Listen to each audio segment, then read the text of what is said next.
Hello दोस्तों, कैसे हैं आप सब। आई होप आप सब बढ़िया होंगे। दोस्तों आज हम देखेंगे एसएससी फेज 11 एग्जाम 2023 जो कि दोस्तों 27 से लेकर 28 जून दोस्तों पूरे 8 शिफ्ट में क्वेश्चन आपके पूछे गए हैं। और दोस्तों कुल आपके 200 क्वेश्चन थे। दोस्तों 200 क्वेश्चन के साथ दोस्तों हम लोग एक्स्ट्रा फैक्ट सहित इस वीडियो में आज डिस्कस करेंगे। तो दोस्तों ये सीजीएल 2023 वालों के लिए दोस्तों बहुत ही इंपॉर्टेंट वीडियो है। तो दोस्तों वीडियो में लास्ट तक बने। दोस्तों वीडियो में किसी भी क्वेश्चन का आंसर आपको पहले से दोस्तों आप लोग कमेंट बॉक्स में लिख सकते हैं। सो दोस्तों आपका पहला क्वेश्चन पूछा गया दोस्तों, भारत में 2011 के मुकाबले में पुरुष साक्षरता दर कितना है। दोस्तों भारत में 2011 के मुकाबले में दोस्तों पुरुष की साक्षरता दर दोस्तों 82.14% है। दोस्तों वहीं महिलाओं की बात करें दोस्तों तो महिलाओं में आपके 65.46% है। देश में दोस्तों कुल साक्षरता दर दोस्तों 74.04% है। केरल में दोस्तों 93.91% है, जो कि दोस्तों टॉप पे है दोस्तों, यानी कि पहले स्थान पर दोस्तों साक्षरता दर में दोस्तों केरल राज्य पहले स्थान पर है। वहीं दोस्तों यूटी यानी कि केंद्र शासित प्रदेश की बात करें दोस्तों तो दोस्तों लक्षद्वीप 92.91% है दोस्तों। और वहीं मिजोरम की बात करें दोस्तों 91.58% है। ठीक है दोस्तों। और वहीं दोस्तों 63.82% की साक्षरता दर दोस्तों के साथ बिहार बॉटम यानी कि सबसे निचले पायदान पे है दोस्तों। उसके बाद दोस्तों निचले पायदान पे आपका अरुणाचल प्रदेश आता है दोस्तों, जो कि दोस्तों 66.95% है। ठीक है दोस्तों। वहीं राजस्थान आपका 67.06% है दोस्तों, जो कि दोस्तों अरुणाचल प्रदेश के बाद है। ठीक है दोस्तों, तो ये सब ध्यान में रखिएगा दोस्तों। चलिए अगला क्वेश्चन आपका पूछा गया दोस्तों, सबसे ज़्यादा साक्षरता दर वाला केंद्र शासित प्रदेश कौन सा है। दोस्तों जैसा कि अभी हम लोग देखे हैं तो दोस्तों 92.28% साक्षरता दर वाला राज्य दोस्तों भारत में सबसे अधिक साक्षरता दर वाला केंद्र शासित प्रदेश दोस्तों लक्षद्वीप है। सबसे कम साक्षरता केंद्र शासित प्रदेश दोस्तों जम्मू कश्मीर है दोस्तों, ये भी आपको ध्यान में रखना है। ठीक है दोस्तों। चलिए अगले क्वेश्चन की तरफ बढ़ते हैं। चलिए अगला क्वेश्चन आपका पूछा गया दोस्तों, अमरकंटक से निकलने वाली नदी कौन सी है। तो दोस्तों अमरकंटक यानी कि नर्मदा नदी, सोन नदी और जोहिला नदी का उद्गम स्थान दोस्तों अमरकंटक पे ही है दोस्तों। यह हिंदुओं का पवित्र स्थल है। अब दोस्तों नर्मदा नदी मध्य प्रदेश की सबसे लंबी नदी है। इसके बाद दोस्तों ताप्ती नदी आती है। नर्मदा का स्रोत नर्मदा कुंड है, जो मध्य प्रदेश के अनूपपुर जिले की अमरकंटक में स्थित है दोस्तों। नर्मदा को रेवा के नाम से भी जाना जाता है दोस्तों, इसे आप लोग ध्यान रखिएगा। चलिए अगला क्वेश्चन आपका पूछा गया दोस्तों, पानी में घुलनशील विटामिन कौन सी है। तो दोस्तों जल में घुलनशील विटामिन बी और विटामिन सी हैं दोस्तों इन्हें आप दोनों को याद रखना दोस्तों। बाकी दोस्तों विटामिन आपके वसा में घुलनशील होते हैं। ठीक है दोस्तों। चलिए अगले क्वेश्चन की तरफ बढ़ते हैं। चलिए अगला क्वेश्चन आपका पूछा गया दोस्तों, मौलिक कर्तव्य कौन से अनुच्छेद में वर्णित है दोस्तों। ये दोस्तों कई बार हम लोग डिस्कस कर चुके हैं दोस्तों, और ये एसएससी एमटीएस के कई शिफ्टों में भी क्वेश्चन आ गया है। ठीक है दोस्तों। तो दोस्तों ये आपके अनुच्छेद 51 क में वर्णित है दोस्तों। मौलिक कर्तव्य रूस के संविधान से लिया गया दोस्तों, और ये दोस्तों भाग 4A में रखा गया है। मूल रूप में मूल कर्तव्यों की संख्या दोस्तों 10 थी, लेकिन दोस्तों बाद में 86वें संविधान संशोधन अधिनियम 2002 के माध्यम से दोस्तों एक और कर्तव्य जोड़ा गया, जो कि दोस्तों अब वर्तमान में दोस्तों कुल मौलिक कर्तव्य 11 हैं दोस्तों। ठीक है। चलिए अगला क्वेश्चन देखते हैं। चलिए अगला क्वेश्चन आपका पूछा गया दोस्तों, जगन्नाथ का संबंध किस शास्त्रीय नृत्य से है। तो दोस्तों जगन्नाथ रथ यात्रा या रथ महोत्सव दोस्तों उड़ीसा में मनाया जाता है दोस्तों। यह एक हिंदुओं का त्यौहार है जो कि दोस्तों प्रत्येक वर्ष उड़ीसा के पुरी में प्रसिद्ध जगन्नाथ मंदिर में मनाया जाता है दोस्तों। अगर जो पूछा होगा दोस्तों जगन्नाथ का संबंध किस शास्त्रीय नृत्य से दोस्तों, तो दोस्तों आपका ये उड़ीसी शास्त्रीय नृत्य से संबंधित है दोस्तों। तो चलिए दोस्तों अगला क्वेश्चन देखते हैं। चलिए अगला क्वेश्चन आपका पूछा गया दोस्तों, दिल्ली सल्तनत का वास्तविक संस्थापक कौन है। तो दोस्तों दिल्ली सल्तनत का वास्तविक संस्थापक आपका इल्तुतमिश है, लेकिन दोस्तों अगर जो साधारण वे में पूछे दोस्तों वास्तविक न लगाए तो दोस्तों यहाँ पे आप लोग मारिएगा कुतुबुद्दीन ऐबक। ठीक है दोस्तों, ये आप लोग ध्यान में रखिएगा। तो दोस्तों कुतुबुद्दीन ऐबक ने एक सूफी संत कुतुबुद्दीन बख्तियार काकी की याद में दोस्तों दिल्ली में कुतुब मीनार का निर्माण कार्य आरंभ किया था। इल्तुतमिश ने चांदी का सिक्का, टंका और तांबे का सिक्का आरंभ किया था। चलिए अगला क्वेश्चन आपका पूछा गया दोस्तों, दिल्ली सल्तनत के किस शासक ने दक्षिणी भारत में सैन्य अभियान प्रारंभ किया। तो दोस्तों वह शासक आपका अलाउद्दीन खिलजी था। दक्षिण भारत में सैन्य अभियान अलाउद्दीन खिलजी के शासनकाल के दौरान शुरू हुआ और मोहम्मद तुगलक के साथ समाप्त हुआ। अलाउद्दीन खिलजी दक्षिण भारत पर पहला आक्रमणकारी था। ठीक है दोस्तों, ये भी आपको ध्यान में रखना है। चलिए अगला क्वेश्चन आपका पूछा गया दोस्तों, पारिस्थितिकी तंत्र के लिए सबसे आवश्यक क्या है। तो दोस्तों ऑप्शन में आपके मिट्टी का अपरदन दिया गया है, जो कि दोस्तों बिल्कुल राइट आंसर हो जाएगा दोस्तों। तो दोस्तों इस क्वेश्चन का राइट आंसर आपका मिट्टी का अपरदन हो जाएगा। ठीक है। चलिए अगला क्वेश्चन आपका पूछा गया दोस्तों, सुल्तानगढ़ी का मकबरा किसने बनवाया है? तो दोस्तों इसका निर्माण आपका 1231 ईसा पूर्व में हुआ। तो दोस्तों इसका शाब्दिक अर्थ है गुफा का सुल्तान। तुर्क सुल्तानों द्वारा भारत में निर्मित यह पहला मकबरा था। दोस्तों ये भी आपको ध्यान में रखना है। सुल्तानगढ़ी पहले इस्लामिक समाधि था। 1231 ईसा में प्रिंस नसीरुद्दीन महमूद इल्तुतमिश के सबसे बड़े बेटे थे। दोस्तों इन्हीं की याद में दोस्तों ये मकबरा बनाया गया था। दोस्तों फरी लैंडस्केप ऑफ दिल्ली के लिए नागल देवत में बनवाया गया था। दोस्तों ये आपको ध्यान में रखना है, ठीक है दोस्तों। चलिए अगला क्वेश्चन देखते हैं। चलिए अगला क्वेश्चन आपका दोस्तों है, केलुचरण महापात्र किस नृत्य से संबंधित हैं? बताइएगा दोस्तों केलुचरण महापात्रा किस नृत्य से संबंधित हैं? तो दोस्तों यह है आपके उड़ीसी नृत्य से संबंधित है। दोस्तों यह एक प्रमुख प्राचीन शास्त्रीय नृत्य जिसकी उत्पत्ति दोस्तों भारतीय राज्य उड़ीसा में हुई थी, ठीक है दोस्तों। चलिए अगला क्वेश्चन देखते हैं। चलिए अगला क्वेश्चन आपका पूछा गया दोस्तों, किस भारतीय पुरुष कलाकार ने ग्रेसी और ऑस्कर दोनों जीते हैं? तो दोस्तों वह कलाकार आपके दोनों अवार्ड पाने वाले आपके AR रहमान है दोस्तों, ठीक है दोस्तों। AR रहमान दोस्तों पहला ग्रेसी अवार्ड इन्हें दोस्तों असलम डॉग मिलेनियर पर मिला था। दोस्तों दूसरा आपका बेस्ट कंपाइलेशन साउंड ट्रैक। इससे पहले ग्रेसी अवार्ड जिन भारतीयों ने जीता है उनमें पंडित रविशंकर, जाकिर हुसैन, बीकू विनायक और विश्व मोहन भट्ट के नाम शामिल हैं। इससे पहले रहमान को इसी फिल्म की संगीत के लिए ऑस्कर पुरस्कार भी मिल चुके हैं दोस्तों इन्हें आपको ये ध्यान रखना दोस्तों, इन्हें आप क्या कहा जाता है दोस्तों? तो AR रहमान को क्या कहा जाता है? Mozart of Madras AR Rahman को कहा जाता है, ठीक है दोस्तों। ये आपको बहुत ही ध्यान में रखना दोस्तों क्योंकि ये कई बार पूछा गया है। चलिए दोस्तों अगला क्वेश्चन आपका पूछा गया दोस्तों, भारत के ग्रैंड ओल्ड मैन के रूप में किसे जाना जाता है?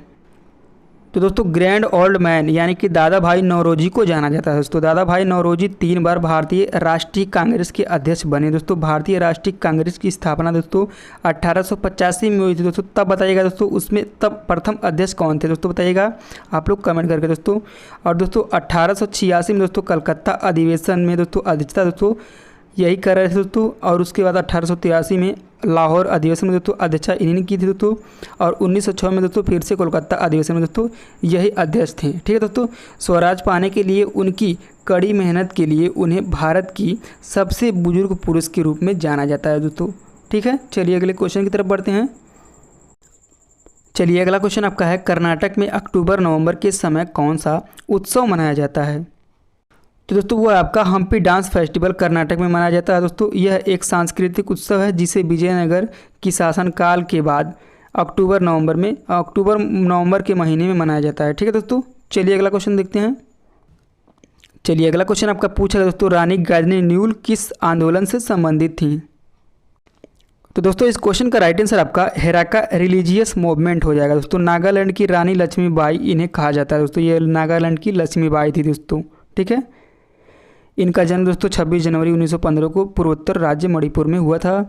रानी गाइदिन्यू को वर्ष 1982 में पद्म भूषण पुरस्कार से सम्मानित किया गया था। 1972 में उन्हें ताम्रपात्र स्वतंत्रता सेनानी पुरस्कार से भी सम्मानित किया गया था। वे 13 वर्ष की आयु में स्वतंत्रता संग्राम में शामिल हुई। जवाहरलाल नेहरू ने दोस्तों इन्हें रानी की उपाधि दी, ठीक है दोस्तों। चलिए अगले क्वेश्चन की तरफ बढ़ते हैं। चलिए अगला क्वेश्चन आपका पूछा गया दोस्तों, वह उपकरण जो एक सपाट सतह पर घटना की अर्धगोलाकार क्षेत्र से सौर विकिरण को मापता है क्या कहलाता है?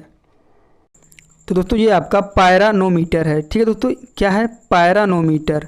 यह एक प्रकार का एक्टिनोमीटर है जिसका उपयोग समतल सतह पर सौर विकिरण को मापने के लिए किया जाता है। पायरोमीटर, जी हाँ दोस्तों, पायरोमीटर एक प्रकार का रिमोट सेंसिंग थर्मामीटर जिसका उपयोग दूर की वस्तुओं के तापमान को मापने के लिए किया जाता है दोस्तों। ये भी आपको ध्यान में रखना है, ठीक है। चलिए अगला क्वेश्चन आपका पूछा है दोस्तों, तीसरा पुरुष भारतीय जो टेनिस के क्षेत्र में ओलंपिक में मेडल जीता कौन है? तो दोस्तों वो आपके सुमित नागल ओलंपिक में सिंगल्स मैच जीतने वाले तीसरे भारतीय बने हैं दोस्तों। जिशान अली ने सियोल ओलंपिक 1988 की टेनिस पुरुष एकल स्पर्धा में पराग्वे के विक्टो काबलेरो को हराया था। उसके बाद लिएंडर पेस ने ब्राज़ील के फर्नांडो मेलिज़ेनी को हराकर अटलांटा ओलंपिक 1986 में कांस्य पदक जीता था, ठीक है दोस्तों। चलिए अगला क्वेश्चन देखते हैं। चलिए अगला क्वेश्चन आपका पूछा गया दोस्तों, सुधा सिंह पद्म अवार्ड से सम्मानित किस खेल से जुड़ी हुई हैं? तो दोस्तों ये आपके एथलेटिक्स खेल से संबंधित है दोस्तों। और ये दोस्तों उत्तर प्रदेश की रहने वाली हैं। अर्जुन पुरस्कार पाने वाली दूसरी महिला दोस्तों सुधा सिंह भोपाल और कोच्चि में 2008 senior federation cup open national में स्वर्ण पदक जीती हैं दोस्तों। चीन में 2009 में एशियन ट्रैक एंड फील्ड में रजत पदक जीती हैं दोस्तों। और ग्वांगझू में 2010 में दोस्तों एशियन गेम्स में स्वर्ण पदक जीती हैं। जापान में 2011 में दोस्तों एशियन चैंपियनशिप में रजत पदक जीती हैं दोस्तों। पुणे में दोस्तों 2013 में एशियन चैंपियनशिप में रजत पदक जीती हैं। और दोस्तों भुवनेश्वर में 2017 में एशियन एथलेटिक्स चैंपियनशिप में स्वर्ण पदक जीती हैं। जकार्ता में दोस्तों 2018 में एशियन गेम्स में रजत पदक हासिल कर चुकी हैं दोस्तों। तो दोस्तों ये सभी के सभी आपको ध्यान रखना है सुधा सिंह से संबंधित, ठीक है दोस्तों, इतने मेडल जीती हैं। चलिए अगला क्वेश्चन आपका है दोस्तों, चावल उत्पादन में भारत का विश्व में कौन सा स्थान है 2020 तक, ठीक है दोस्तों, ये 2020 का क्वेश्चन है दोस्तों, ठीक है। तो दोस्तों भारत का स्थान दूसरा स्थान दोस्तों, चावल उत्पादन में भारत विश्व में दूसरे स्थान पर है। विश्व में चावल के उत्पादन में दोस्तों चीन पहले स्थान पर दोस्तों। अगर जो भारतीय राज्य में दोस्तों बात करें दोस्तों, तो भारतीय राज्य में आपका पहले स्थान पर आपका पश्चिम बंगाल है दोस्तों। शरद कमल किस खेल में ओलंपिक में मेडल जीते हैं? तो दोस्तों शरद कमल आपके टेबल टेनिस से संबंधित रखते हैं। 2019 में उन्हें भारत के चौथे सर्वोच्च नागरिक सम्मान पद्मश्री से सम्मानित किया गया। 2022 में उन्हें भारत के सर्वोच्च खेल सम्मान खेल रत्न पुरस्कार से सम्मानित किया गया। साल 2004 में दोस्तों उन्हें अर्जुन अवार्ड से सम्मानित किया गया था। शरद कमल ने बर्मिंघम कॉमनवेल्थ गेम में अपना तीसरा गोल्ड भी जीता दोस्तों। तो दोस्तों इस क्वेश्चन का राइट आंसर आपका क्या हो जाएगा दोस्तों? शरद कमल किस खेल से संबंधित है दोस्तों? तो आपके टेबल टेनिस से हैं, ठीक है, उसी खेल में ये गोल्ड मेडल जीते हैं, ठीक है दोस्तों। चलिए अगला क्वेश्चन देखते हैं। चलिए अगला क्वेश्चन आपका पूछा गया दोस्तों, भारतीय संविधान का अनुच्छेद 28 किससे संबंधित है? तो दोस्तों यह क्वेश्चन आपके एसएससी एमटीएस में दोस्तों कई बार पूछा गया दोस्तों। तो दोस्तों चलिए देखते हैं। तो दोस्तों कुछ शिक्षण संस्थाओं में धार्मिक शिक्षा या धार्मिक पूजा में उपस्थिति के बारे में स्वतंत्र भारत के संविधान के अनुच्छेद 25 से लेकर 28 तक धार्मिक स्वतंत्रता के अधिकार की गारंटी दी गई है दोस्तों। अनुच्छेद 25 में दोस्तों क्या है दोस्तों, देख लेते हैं। अनुच्छेद 25 में दोस्तों अंतःकरण की और धर्म की आबाद रूप से मानने, आचार और प्रचार करने की स्वतंत्रता देता है दोस्तों अनुच्छेद 25। अनुच्छेद 26 देख लेते हैं दोस्तों। अनुच्छेद 26 आपका क्या कहता है? अनुच्छेद 26 धर्म विषयक कार्यों का प्रबंध करने की स्वतंत्रता देता है, ठीक है दोस्तों।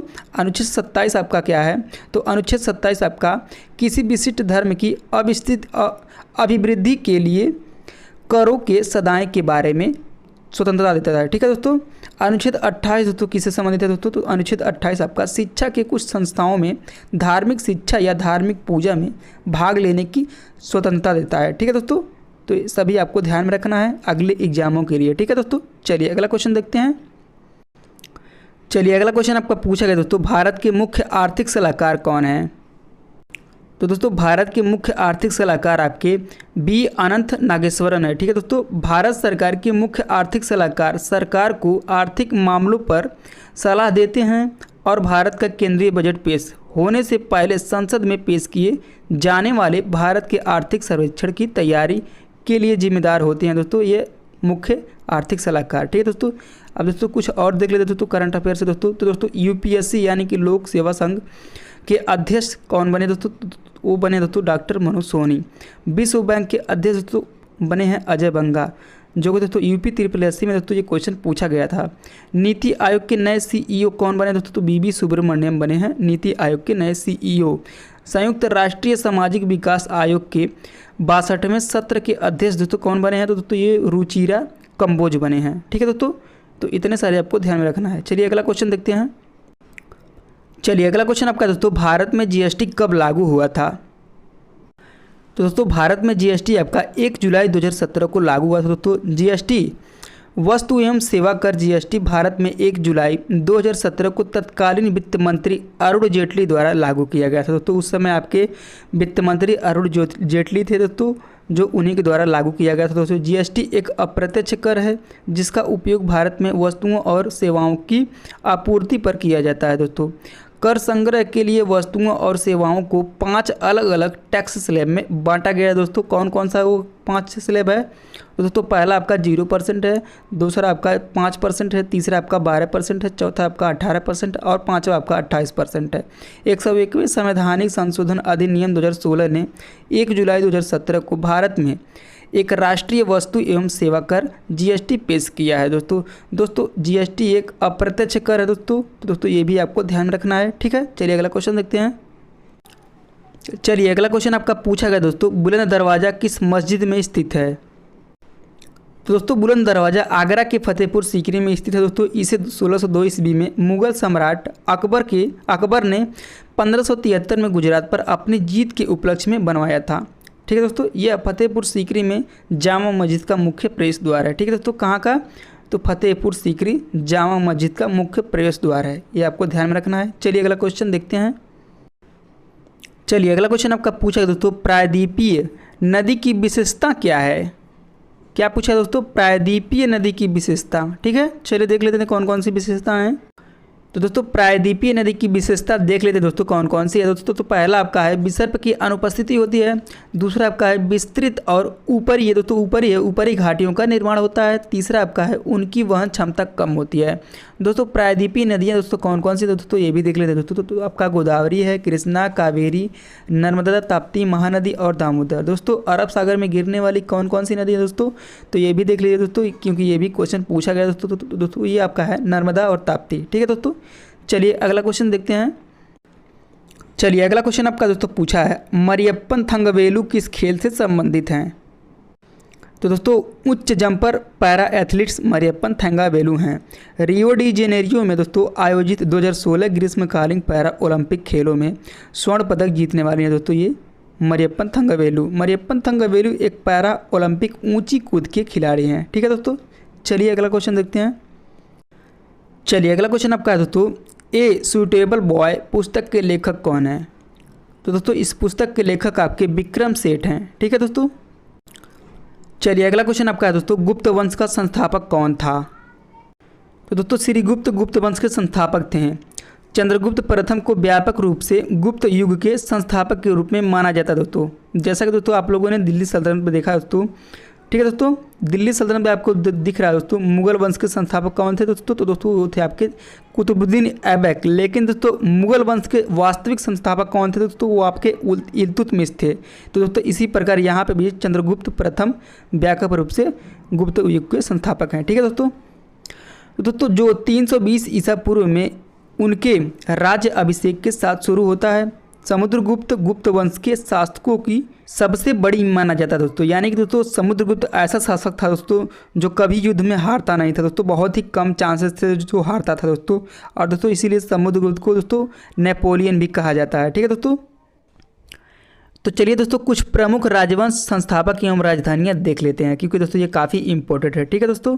तो दोस्तों हर एक वंश का संस्थापक दोस्तों बिंबिसार है, जो कि दोस्तों राजधानी राजगिरी है। मौर्य वंश का संस्थापक दोस्तों चंद्रगुप्त मौर्य है, जो कि दोस्तों राजधानी पाटलिपुत्र है। शुंग वंश का संस्थापक दोस्तों पुष्यमित्र शुंग है, जो कि दोस्तों राजधानी पाटलिपुत्र है। सतवाहन वंश का संस्थापक दोस्तों सीमुकु है, जो कि राजधानी दोस्तों प्रतिष्ठान है, ठीक है। गुप्त वंश का संस्थापक दोस्तों श्रीगुप्त है, जो कि राजधानी पाटलिपुत्र है। वर्धन वंश का संस्थापक दोस्तों पुष्यभूति है, जो कि राजधानी थानेश्वर या कन्नौज में है, ठीक है दोस्तों राजधानी, ठीक है। गढ़वाल वंश का संस्थापक दोस्तों चंद्रदेव है, जो कि दोस्तों राजधानी कन्नौज है। पल्लव वंश का संस्थापक दोस्तों सिंह विष्णु है, जो कि दोस्तों राजधानी आपकी कांचीपुरम में है। चालुक्य वंश का संस्थापक दोस्तों जयसिंह प्रथम है, जिसको राजधानी आपका वातापी है। दोस्तों भारत ने आईसीसी क्रिकेट वर्ल्ड कप किस वर्ष जीता था? तो दोस्तों हमें नहीं लगता दोस्तों इस क्वेश्चन का राइट आंसर आप लोगों ने गलत किया होगा दोस्तों, क्योंकि दोस्तों ऑप्शन में आपके 1983 नहीं था, जो कि दोस्तों आपका 1983 में पहला वर्ल्ड कप आया था, जो कि दोस्तों कपिल देव जी के द्वारा लाया गया था। तो दोस्तों ऑप्शन में आपके 2011 था, जो कि दोस्तों राइट आंसर हो जाएगा 2011। यह इतिहास 12 साल पहले यानी 2 अप्रैल 2011 को रचा गया था, जब भारतीय टीम ने मुंबई में श्रीलंका को हराकर दूसरी बार वर्ल्ड कप खिताब जीता था दोस्तों। यह मास्टर ब्लास्टर सचिन तेंदुलकर का आखिरी वर्ल्ड कप भी था दोस्तों। ऐसे में उनके लिए यह खिताब दोस्तों अनमोल गिफ्ट भी रहा। तब सचिन को कंधे पर बैठाकर दोस्तों विराट कोहली ने मैदान पर चक्कर लगाया था। तो दोस्तों इस क्वेश्चन का राइट आंसर आपका 2011 हो जाएगा दोस्तों। ऑप्शन में क्योंकि 1983 नहीं दोस्तों, आप लोग कन्फ्यूज होने की जरूरत नहीं दोस्तों, आपका राइट आंसर 2011 हो जाएगा। चलिए अगले क्वेश्चन की तरफ बढ़ते हैं। चलिए दोस्तों अगला क्वेश्चन आपका पूछा गया दोस्तों, गेटवे ऑफ इंडिया किस वस्तुकारक ने बनवाया था। ठीक है दोस्तों, किस वस्तुकारक ने बनवाया था, तो दोस्तों वो आपके जॉर्ज बीटेड ने बनवाया था। दोस्तों गेटवे ऑफ इंडिया का निर्माण दोस्तों 1911 में तब शुरू किया गया था जब दोस्तों इंग्लैंड के राजा जॉर्ज पंचम और उनकी पत्नी रानी मेरी भारत भ्रमण पर आए थे। मुंबई बंदरगाह पर स्मृति पत्र के रूप में इसका निर्माण वास्तुकारक दोस्तों जॉर्ज बीटेड ने किया। ठीक है दोस्तों, चलिए अगला क्वेश्चन देखते हैं। चलिए दोस्तों अगला क्वेश्चन आपका पूछा गया दोस्तों, केसरे-ए-हिंद की उपाधि किसने त्याग दी थी। तो दोस्तों महात्मा गांधी ने केसरे-ए-हिंद की उपाधि को त्याग दिया, जिसे अंग्रेजों ने बोअर युद्ध के दौरान दोस्तों उनकी सेवा के लिए उन्हें प्रदान किया था। ठीक है दोस्तों, चलिए अगला क्वेश्चन देखते हैं। चलिए अगला क्वेश्चन आपका पूछा गया दोस्तों, विधानसभा क्षेत्र किस अनुच्छेद के अंतर्गत होगा। तो दोस्तों भारतीय संविधान के 69वें संशोधन अधिनियम ने 1991 में दिल्ली को विशेष दर्जा प्रदान किया। इसे राष्ट्रीय राजधानी क्षेत्र घोषित किया गया। इसने दोस्तों राज्य के लिए एक राज्य विधानसभा और मंत्रिपरिषद बनाई। इस अधिनियम के तहत आदित्यनाथ झा दिल्ली के पहले उपराज्य। चलिए अगला क्वेश्चन आपका पूछा है दोस्तों, बहमनी साम्राज्य का संस्थापक कौन था। तो दोस्तों बहमनी सल्तनत 1347 से लेकर 1518 तक राज्य शासन था। दक्कन का एक इस्लामी राज्य था। इसकी स्थापना दोस्तों अगस्त 1347 को एक तुर्क अफगान सूबेदार अलाउद्दीन मोहम्मद शाह ने की थी। ठीक है दोस्तों, चलिए अगले क्वेश्चन की तरफ बढ़ते दोस्तों। चलिए अगला क्वेश्चन आपका पूछा गया दोस्तों, मुनवाक पुस्तक के लेखक कौन है। तो दोस्तों कलाकार माइकल जैक्सन द्वारा लिखी गई आत्मकथा है दोस्तों मुनवाक। दोस्तों नवाक 1988 में अमेरिकी रिकॉर्डिंग कलाकार माइकल जैक्सन द्वारा लिखी गई आत्मकथा है। यह पुस्तक पहली बार जैक्सन की 1987 बेड एल्बम के रिलीज होने के 5 महीने बाद 1 फरवरी 1988 को डबलडे द्वारा प्रकाशित की गई थी। ठीक है दोस्तों, और इसका नाम जैक्सन की सिग्नेचर डांस मूव द मुनवाक के नाम पर रखा गया है। ठीक है दोस्तों, रखा गया था। ठीक है, चलिए अगला क्वेश्चन देखते हैं दोस्तों, कौन सा क्वेश्चन आपका अगला क्वेश्चन पूछा गया है। दोस्तों ये शिफ्ट हमारे देखने के अनुसार दोस्तों बहुत ही इजी क्वेश्चन था, जो कि दोस्तों आप लोगों ने अगर जो सेकंड शिफ्ट का क्वेश्चन पेपर देखा होगा दोस्तों, हल किया होगा, तो दोस्तों आपको बहुत ही इजी क्वेश्चन देखने को मिलेंगे, क्योंकि दोस्तों उसी से दोस्तों आपको 1-2 क्वेश्चन रिपीटेड मिले हैं। ठीक है दोस्तों, चलिए दोस्तों देख लेते हैं वो भी दोस्तों क्वेश्चन कौन कौन से थे। तो चलिए दोस्तों अगला क्वेश्चन आपका है दोस्तों, यह क्वेश्चन आपका सेकंड शिफ्ट का क्वेश्चन है दोस्तों, लेकिन दोस्तों यही क्वेश्चन आपका थर्ड शिफ्ट में भी पूछा गया दोस्तों। थोड़ा लैंग्वेज चेंज कर दिया था दोस्तों। लैंग्वेज क्या चेंज किया था, तो दोस्तों भारत में 2011 के मुकाबले में पुरुष की साक्षरता दर कितनी है। दोस्तों ये आपका सेकंड शिफ्ट का क्वेश्चन है, लेकिन दोस्तों थर्ड शिफ्ट में आपका कैसे पूछा था दोस्तों, तो दोस्तों भारत में पुरुषों की साक्षरता दर कितनी है दोस्तों, ऐसे क्वेश्चन पूछा था। ठीक है दोस्तों, तो आंसर सेम ही दोस्तों होगा और क्वेश्चन भी सेम ही दोस्तों, थोड़ा सा घुमाया है बस। ठीक है, चलिए देख लेते दोस्तों। तो दोस्तों भारत में पुरुषों की साक्षरता 2011 की जनगणना के अनुसार दोस्तों 82.14% है दोस्तों, 82.14% है दोस्तों। वहीं दोस्तों महिलाओं में बात करते दोस्तों तो 65.46% है। देश में कुल साक्षरता दोस्तों 74.04% है। केरल में दोस्तों 93.91% के साथ दोस्तों राज्यों में टॉप पर है। ठीक है दोस्तों, यानी कि पहले स्थान पर है दोस्तों साक्षरता दर में। दोस्तों लक्षद्वीप दोस्तों वहीं आपके 92.91% और मिजोरम दोस्तों 91.58% है। वहीं दोस्तों आप नीचे की स्तर पे बात करें दोस्तों तो साक्षरता दर में दोस्तों सबसे नीचे पायदान पे आपका है 63.82%। ठीक है दोस्तों, 63.82% दोस्तों की साक्षरता दर वाला राज्य दोस्तों बिहार है आपका, जो कि दोस्तों बॉटम यानी कि सबसे नीचे पर है दोस्तों। उसके बाद आपका अरुणाचल प्रदेश है, तो दोस्तों वो आपका 66.95% है दोस्तों। उसके बाद दोस्तों आपका राजस्थान आता है दोस्तों, राजस्थान आपका 67.06% है। ठीक है दोस्तों, ये आपको ध्यान में रखना दोस्तों, आप किसी भी एग्जाम की तैयारी करें दोस्तों यहाँ से क्वेश्चन देखने को मिलेगा दोस्तों अगले एग्जाम के लिए दोस्तों, इसे आपको ध्यान में रखना है। ठीक है, चलिए अगला क्वेश्चन देखते हैं। चलिए दोस्तों अगला क्वेश्चन आपका पूछा गया दोस्तों, राधा रेड्डी किस नृत्य से संबंधित हैं। तो दोस्तों राधा रेड्डी कुचिपुड़ी नृत्य से संबंधित है दोस्तों। और दोस्तों कुचिपुड़ी कहाँ का दोस्तों, तो दोस्तों ये आंध्र प्रदेश का ये शास्त्रीय नृत्य है दोस्तों। क्या है, शास्त्रीय नृत्य कुचिपुड़ी है। ठीक है दोस्तों, चलिए अगला क्वेश्चन देखते हैं। चलिए अगला क्वेश्चन आपका पूछा गया दोस्तों 2022 में मेजर ध्यानचंद पुरस्कार किसे दिया गया दोस्तों। इसका पूरा नाम मेजर ध्यानचंद पुरस्कार है दोस्तों। इस पुरस्कार का पहले दोस्तों कौन सा नाम था दोस्तों, तो पहले आपका राजीव गांधी खेल रत्न पुरस्कार था, जो कि दोस्तों मेजर ध्यानचंद के नाम से रखा गया है, जो कि दोस्तों मेजर ध्यानचंद के आपके हॉकी के जादूगर कहे जाते हैं। ठीक है दोस्तों। तो चलिए दोस्तों इस क्वेश्चन का राइट आंसर देखते हैं। तो दोस्तों मुख्य आकर्षण टेबल टेनिस खिलाड़ी शरद कमल इस वर्ष प्रतिष्ठित मेजर ध्यानचंद खेल रत्न पुरस्कार की एक मात्र प्राप्त करता है दोस्तों। ठीक है दोस्तों। तो चलिए दोस्तों इनसे संबंधित दोस्तों अगले क्वेश्चन जो कि दोस्तों पिछले शिफ्ट में आपका क्वेश्चन पूछा गया दोस्तों, वो भी देख लेते हैं। तो दोस्तों यही देखिए आपका सेकेंड शिफ्ट का क्वेश्चन था दोस्तों। सेकेंड शिफ्ट का क्वेश्चन भी आपका शरद कमल से तो पूछा था दोस्तों, और दोस्तों थर्ड शिफ्ट में आपका शरद कमल से ही क्वेश्चन पूछा है दोस्तों। तो दोस्तों इसीलिए मैं आपको बताता हूँ जितने भी आपको महत्वपूर्ण पॉइंट आपको दिख रहे हैं दोस्तों ना, सभी को सभी आपको ध्यान में रखना दोस्तों। अगले शिफ्टों में बहुत ही काम आएंगे दोस्तों, और बहुत क्वेश्चन रिपीटेड हो जाता है दोस्तों।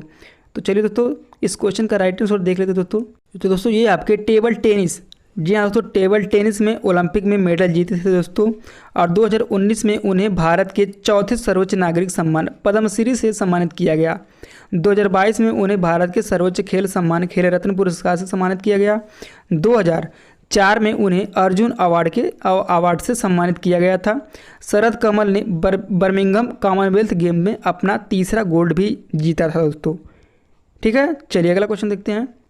चलिए अगला क्वेश्चन आपका दोस्तों है, केंद्र शासित प्रदेश दिल्ली किस अनुच्छेद के तहत अंतर्गत आता है।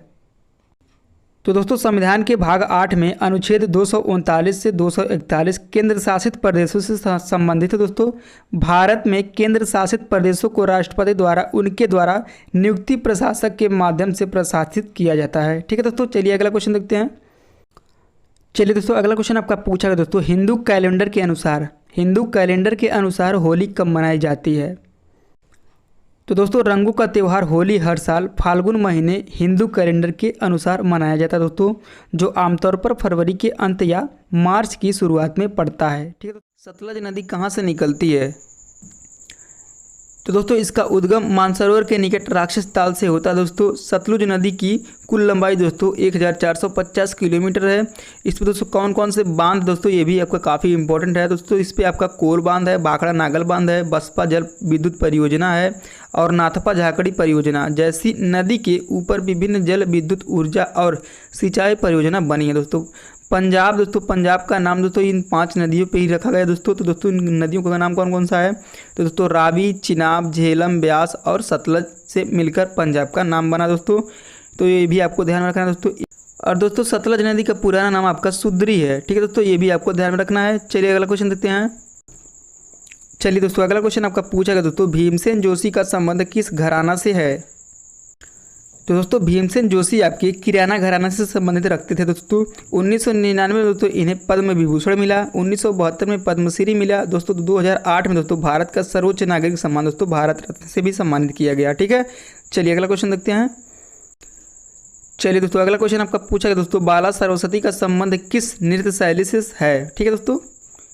तो दोस्तों ये आपके भरतनाट्यम से संबंधित है दोस्तों। भरतनाट्यम एक शास्त्रीय नृत्य दोस्तों, और ये कहाँ का दोस्तों भरतनाट्यम आपका तमिलनाडु का एक शास्त्रीय नृत्य है। ठीक है दोस्तों। चलिए अगला क्वेश्चन देखते हैं। चलिए अगला क्वेश्चन आपका पूछा गया दोस्तों, निम्नलिखित में से कौन फास्टिंग फीस्टिंग पुस्तक के लेखक हैं। ठीक है। तो दोस्तों ये आपके अनीता देसाई जी हैं दोस्तों, फास्टिंग फीस्टिंग के लेखक। ठीक है दोस्तों। फास्टिंग फीस्टिंग भारतीय लेखिका अनीता देसाई द्वारा लिखा गया है। यह एक उपन्यास दोस्तों, ये भी आपको ध्यान रखना है, जिसे पहली बार वर्ष 1999 में ग्रेट ब्रिटेन में चट्टो एंड विंड्स द्वारा प्रकाशित किया गया था। इसे वर्ष 1999 में कथा साहित्य के लिए बुकर पुरस्कार के लिए नामित किया गया था दोस्तों। ठीक है। चलिए दोस्तों अगला क्वेश्चन आपका है, सबसे ज़्यादा साक्षरता दर किस केंद्र शासित प्रदेश का है। तो दोस्तों वो आपका लक्षद्वीप हो जाएगा दोस्तों। इस क्वेश्चन का राइट आंसर आपका लक्षद्वीप हो जाएगा। ठीक है। तो चलिए दोस्तों, अगला क्वेश्चन आपका फर्स्ट शिफ्ट से लिया गया है दोस्तों, 27 जून फर्स्ट शिफ्ट का दोस्तों ये क्वेश्चन है। और दोस्तों बिल्कुल सेम क्वेश्चन है दोस्तों, सबसे ज़्यादा साक्षरता दर वाला केंद्र शासित प्रदेश कौन सा है दोस्तों, हम लोग डिस्कस कर चुके हैं दोस्तों। लेकिन दोस्तों देखिए दोस्तों, रिपीट क्वेश्चन आ रहा है बिल्कुल सेम दोस्तों, इसीलिए मैं बताता हूँ आपको, जितने भी आपको महत्वपूर्ण पॉइंट दिख रहे हैं दोस्तों, सभी के सभी आपको ध्यान में रखना है अगले शिफ्टों के लिए दोस्तों। अगर जो आपका एग्जाम अगले शिफ्ट में नहीं भी है दोस्तों, तो अगला एग्जाम आपका कोई भी एग्जाम दे रहे हैं दोस्तों, यहाँ से क्वेश्चन आपको देखने को मिलेंगे दोस्तों। तो दोस्तों चलिए देख लेते हैं। तो दोस्तों 92.28% साक्षरता दर वाला राज्य भारत में सबसे अधिक साक्षरता दर वाला केंद्र शासित प्रदेश दोस्तों लक्षद्वीप है, जो कि हम लोग देख चुके हैं दोस्तों। सबसे कम साक्षरता दर केंद्र शासित प्रदेश दोस्तों जम्मू कश्मीर है दोस्तों, इसे भी आपको ध्यान रखना है। चलिए अगला क्वेश्चन देखते हैं। चलिए अगला क्वेश्चन आपका पूछा गया दोस्तों, सबसे ज़्यादा जनसंख्या घनत्व किस केंद्र शासित प्रदेश का है दोस्तों। दिल्ली जनसंख्या घनत्व 11,297 प्रति वर्ग किलोमीटर है। 2011 की जनगणना के अनुसार भारत का जनसंख्या घनत्व दोस्तों कुल आपका 382 प्रति वर्ग किलोमीटर रहा है। ये आपको ध्यान रखना दोस्तों, ठीक है। चलिए अगला क्वेश्चन देखते हैं। चलिए दोस्तों, अगला क्वेश्चन आपका पूछा गया दोस्तों, राष्ट्रपति द्रौपदी मुर्मू ने 2022 में पोलियो मुक्त भारत का लक्ष्य किस वर्ष तक रखा गया है दोस्तों, बताइएगा किस वर्ष तक रखा गया है दोस्तों। ये आपका 2025 तक रखा गया है, ठीक है। चलिए दोस्तों अगला क्वेश्चन देखते हैं। तो चलिए दोस्तों, अगला क्वेश्चन आपका पूछा गया दोस्तों, प्रधानमंत्री स्वरोजगार योजना में कितनी राशि फिक्स थी। तो दोस्तों अगर जो हमारा वीडियो आपको थोड़ा सा भी पसंद आ रहा हो तो दोस्तों प्लीज़ वीडियो को लाइक कर दीजिएगा। चैनल तो दोस्तों पहली बार विजिट किया, सब्सक्राइब करना ना भूलिएगा, क्योंकि दोस्तों मैं इसी तरह के वीडियो आपको डेली इसी चैनल के माध्यम से देता रहता हूँ। और दोस्तों आपको किसी भी टॉपिक को कवर करना है तो दोस्तों आप लोग स्पष्ट हमें बता सकते हैं दोस्तों कमेंट करके, मैं अवश्य उस टॉपिक को कवर करके बता दूंगा दोस्तों आप लोग को, ठीक है। चलिए दोस्तों इस क्वेश्चन का राइट आंसर देख लेते हैं। दोस्तों प्रधानमंत्री रोजगार योजना के तहत लाभार्थियों को केंद्र सरकार द्वारा दोस्तों कुल 10 लाख रुपए तक का ऋण बैंकों के जरिए प्रदान किया जाएगा, ठीक है दोस्तों, 10 लाख रुपए का ऋण। चलिए अगला क्वेश्चन आपका पूछा गया दोस्तों, कौन से व्यक्ति कर्म में सभा से संबंधित हैं। तो दोस्तों ब्रह्म समाजवाद का एक सामाजिक घटक है। ब्रह्म समाज बंगाल पुनर्जागरण के दौरान एक एकतस्वरवादी उदारवादी हिंदू धार्मिक आंदोलन के रूप में भी शुरू हुआ था दोस्तों। हिंदू धर्म का ब्रह्म समाज एक एकतेश्वरवादी समूह था। 1828 में कोलकाता में बंगालियों की सभाओं के माध्यम से आंदोलन की शुरुआत हुई। राममोहन राय ब्रह्म समाज सभा के प्रमुख नेताओं में से एक थे दोस्तों, और राजा राम मोहन राय दोस्तों ब्रह्म समाज के संस्थापक भी थे, ठीक है दोस्तों। चलिए अगला क्वेश्चन देखते हैं। चलिए दोस्तों अगला क्वेश्चन आपका पूछा गया था दोस्तों, आईपीएस यानी कि आईपीएस अधिकारी दोस्तों अगर जो किसी नियम के खिलाफ जाता है दोस्तों, अगर जो कोई बेरूल का काम करता है दोस्तों, उसे किस आर्टिकल यानी कि अनुच्छेद के तहत दोस्तों हटाया जा सकता है दोस्तों। तो मैंने आंसर लिख दिया दोस्तों देख लेते हैं। संविधान के अनुच्छेद 317 में आयोग के सदस्य पद मुक्त करने की प्रक्रिया का वर्णन किया गया है। किसमें दोस्तों, 317 में, अनुच्छेद 317 में आयोग के सदस्यों को कथित दुराचार के लिए राष्ट्रपति के आदेश द्वारा पद मुक्त किया जा सकता है, ठीक है। आई होप आप लोगों ने समझ गए हैं दोस्तों इस क्वेश्चन का राइट आंसर क्या होगा। तो दोस्तों यही आपका राइट आंसर हो जाएगा दोस्तों। चलिए दोस्तों अगला क्वेश्चन आपका पूछा दोस्तों, फादर ऑफ मॉडर्न डांस हैं, मतलब किन्हें कहा जाता है दोस्तों, फादर ऑफ मॉडर्न डांस, ठीक है दोस्तों।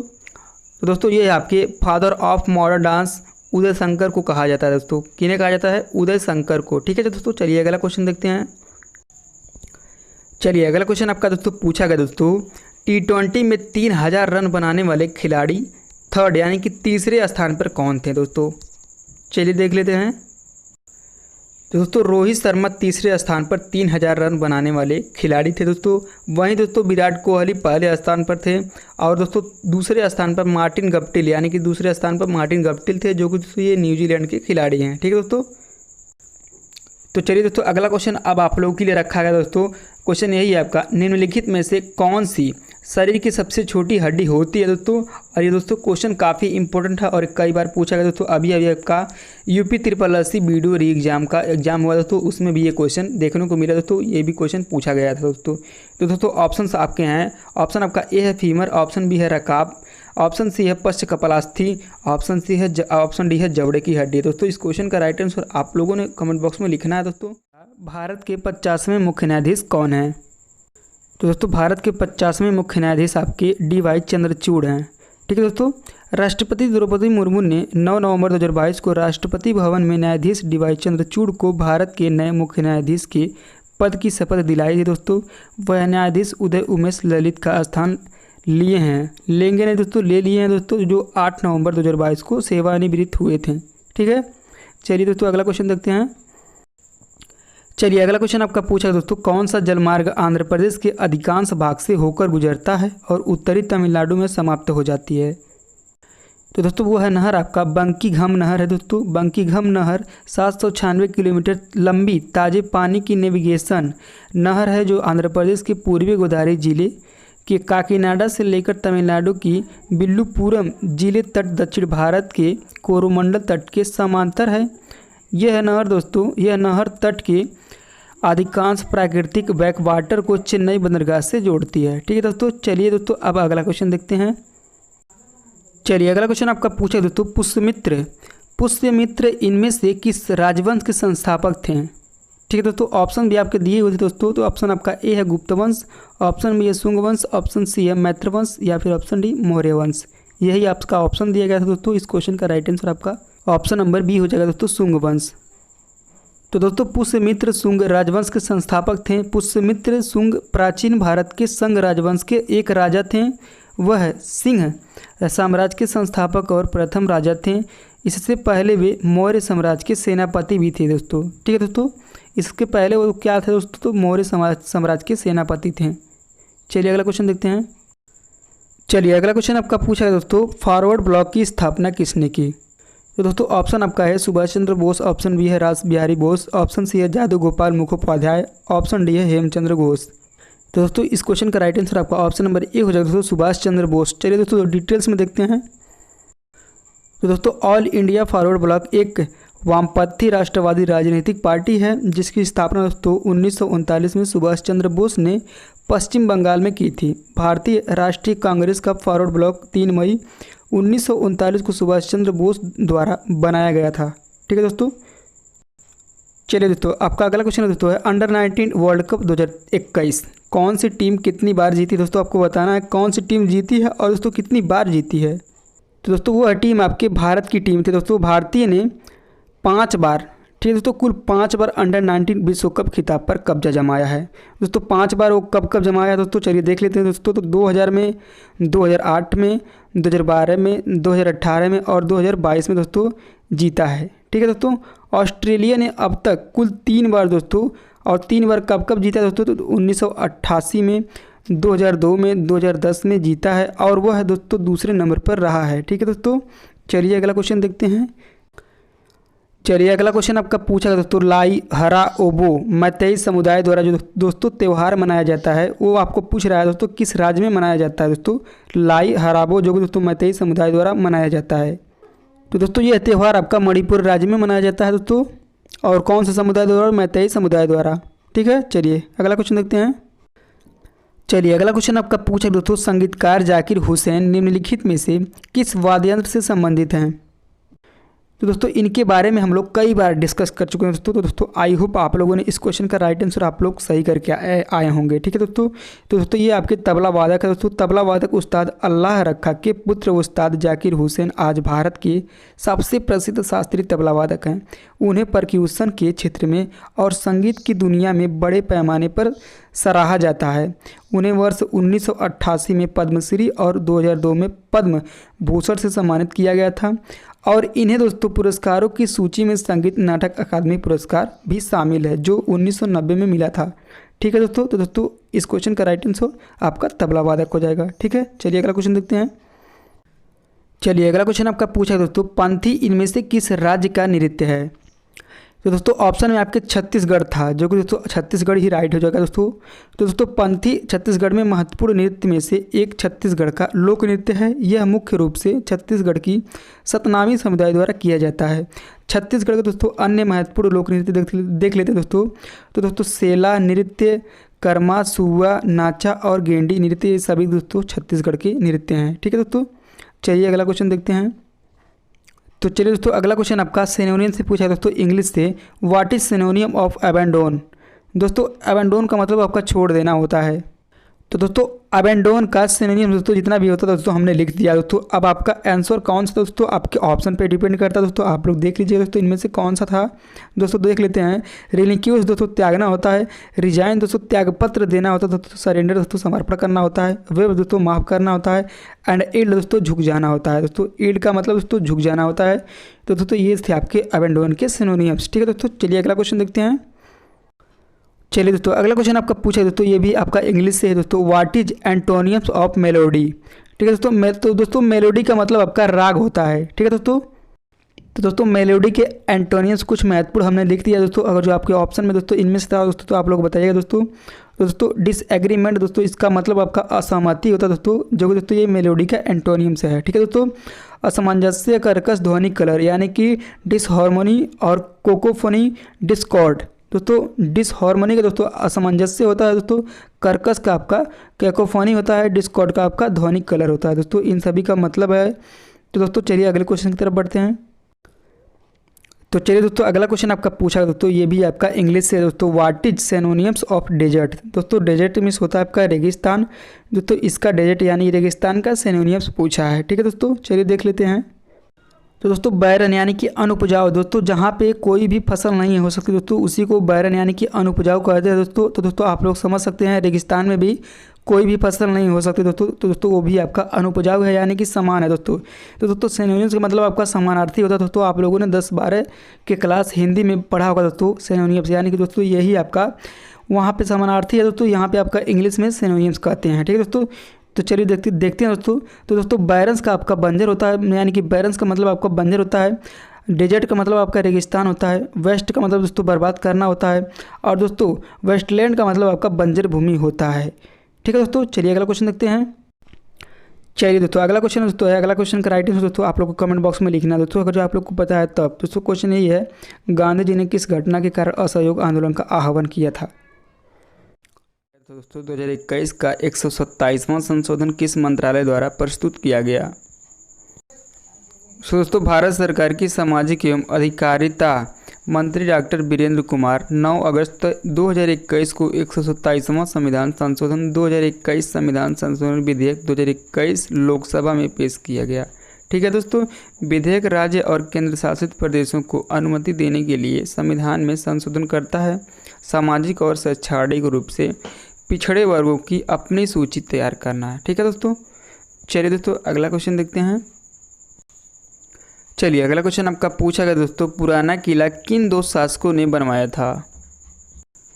तो दोस्तों हुमायूं और अफगान के शेर शाह सूरी ने दोस्तों पुराने किले का निर्माण दोस्तों इन दोनों ने मिलकर करवाया था दोस्तों। ठीक है, पुराना किला दिल्ली के सबसे पुराने किलों में से दोस्तों एक है। पुराना किला के शासन के दौरान दीनपनाह शहर का आंतरिक गढ़ था, जिसने 1533 में इसका जुड़ू द्वारा किया और 5 साल बाद इसे पूरा किया। सूरी राजवंश के संस्थापक शेर शाह सूरी ने 1540 में दोस्तों हुमायूं को हराकर शेरगढ़ का नाम रखा दिया दोस्तों, शेर शाह सूरी ने। ठीक है, चलिए अगला क्वेश्चन देखते हैं।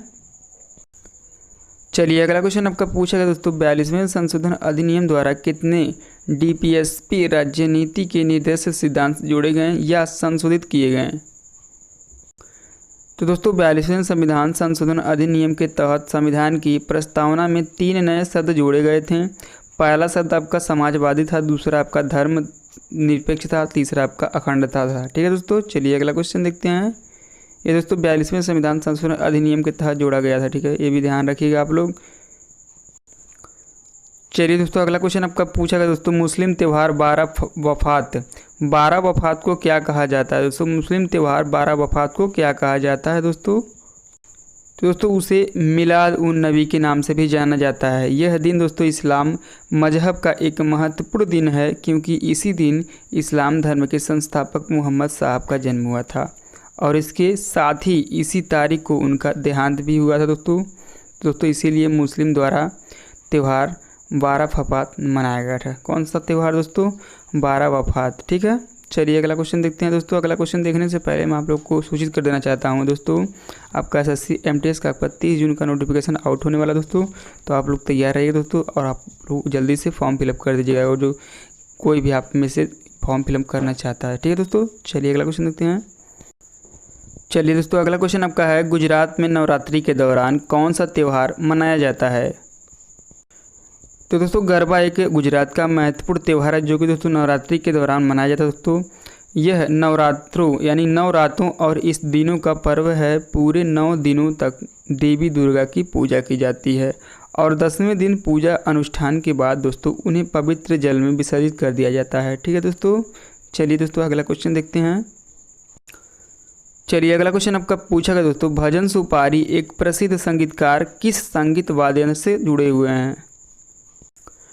तो दोस्तों भजन सुपारी आपके संतूर वाद्यंत्र से जुड़े हुए हैं दोस्तों। तो भजन सुपारी भारतीय शास्त्रीय संगीत की सूफियाना घराने से संबंधित है दोस्तों, ये भी आपको ध्यान में रखना है।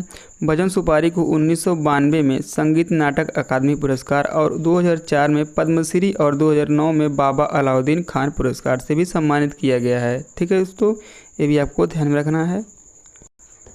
तो चलिए दोस्तों अगला क्वेश्चन देखते हैं। दोस्तों अगला क्वेश्चन ये पूछा नहीं गया था दोस्तों, लेकिन दोस्तों ये पूछा गया SSC MTS में है। लेकिन दोस्तों ये टॉपिक इतना इंपॉर्टेंट है ना दोस्तों, इसीलिए दोस्तों इस टॉपिक को आपको कवर करके जाना दोस्तों। आप चाहे किसी भी एग्जाम की तैयारी कर रहे हैं दोस्तों, यहाँ से क्वेश्चन हर एक शिफ्टों में देखने को मिल रहा है दोस्तों, इसीलिए मैं आपको कवर करवा देना चाहता हूँ। कौन से तबला वादक के अंदर से जुड़े हुए हैं, बांसुरी से, शहनाई से, सरोद से। ठीक है दोस्तों, सभी के सभी हम लोग देख लेते हैं क्योंकि ये बहुत ही महत्वपूर्ण टॉपिक है। चलिए देखते हैं। तो दोस्तों क्वेश्चन पहले देख लेते हैं, उस्ताद सफ़ाद अहमद खान किस वाद्य यंत्र के साथ जुड़े हुए हैं? दोस्तों ये क्वेश्चन SSC MTS में पूछा गया दोस्तों, तो इसका भी राइट आंसर देख लेते हैं। तो दोस्तों उस्ताद सफ़ाद अहमद खान दोस्तों तबला वाद्य यंत्र के साथ दोस्तों जुड़े हुए हैं। ठीक है दोस्तों, तबला वाद्य यंत्र के साथ दोस्तों जुड़े अन्य लोग दोस्तों देख लेते हैं। तो दोस्तों जाकिर हुसैन, अनिंदु चटर्जी, अल्लाह रखा, विक्रम घोष, किशन महाराज, शंकर घोष, ये दोस्तों इतने सारे आपको ध्यान में रखना है क्योंकि दोस्तों ये बहुत ही महत्वपूर्ण है और ये बहुत ही चर्चित लोग हैं। ठीक है दोस्तों, वहीं दोस्तों बांसुरी की बात करें दोस्तों, तो बांसुरी के साथ दोस्तों जुड़े हैं हरि प्रसाद चौरसिया, गोंडखेंडी, पन्ना लाल घोष, शशांक सुब्रमण्यम, दोस्तों इनमें भी आदि है। वहीं शहनाई की बात करें दोस्तों, तो शहनाई वाद्य यंत्र के साथ दोस्तों जुड़े हुए हैं बिस्मिल्लाह खान, कृष्णा राम चौधरी, अली अहमद हुसैन, इसमें भी दोस्तों आदि हैं। वहीं सरोद की बात करें दोस्तों, तो सरोद में दोस्तों आपके अलाउद्दीन खान, अली अकबर खान, अमजद अली खान, बुद्धदेव दासगुप्त, बहादुर खान, सड़र रानी। ठीक है दोस्तों, आदि इनमें भी दोस्तों इतने सारे आपको ध्यान में रखना है दोस्तों क्योंकि ये टॉपिक ही बहुत ही महत्वपूर्ण है दोस्तों, हर एक शिफ्टों में यहाँ से क्वेश्चन देखने को मिल रहा है। चलिए दोस्तों अगला क्वेश्चन देखते हैं। चलिए अगला क्वेश्चन आपका पूछा गया दोस्तों, डकवर्थ लुईस नियम किस वर्ष आया था? सो दोस्तों इंग्लैंड के स्टैटिक्स एक्सपर्ट, ठीक है दोस्तों, स्टैटिक्स एक्सपर्ट डकवर्थ और टोनी लुईस ने इस नियम को तैयार किया था। उनके नाम पर ही दोस्तों इसकी पहली बार साल 1997 में किया गया था। ठीक है दोस्तों, तो दोस्तों आज की इस वीडियो में दोस्तों बस इतना है दोस्तों। मिलते हैं किसी नेक्स्ट वीडियो में दोस्तों। अगर जो हमारा वीडियो आपको थोड़ा सा भी पसंद आया हो तो दोस्तों प्लीज़ वीडियो को लाइक कर दीजिएगा। चैनल पर दोस्तों पहले भी आप भी सब्सक्राइब करना ना भूलें दोस्तों, क्योंकि मैं इसी तरह के डेली आपको वीडियो इसी चैनल के माध्यम से देता रहता हूँ। तो दोस्तों मिलता है नेक्स्ट वीडियो में, तब तक के लिए जय हिंद जय भारत।